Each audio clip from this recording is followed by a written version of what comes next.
Hi guys, in this video I am going to show you how to fix Roblox not launching. So let's get started.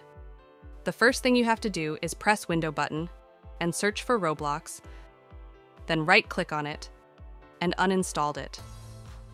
Once you uninstalled it, then once again press Window button and search Run and open it. Now enter %, then write local app data, and once again enter %. And then press OK, and here we are. Now here, search and locate the Roblox and delete this folder here by just click Delete button from your keyboard or right-click on this folder and click on Delete. Now next, open your web browser and here in the search bar, search for Roblox.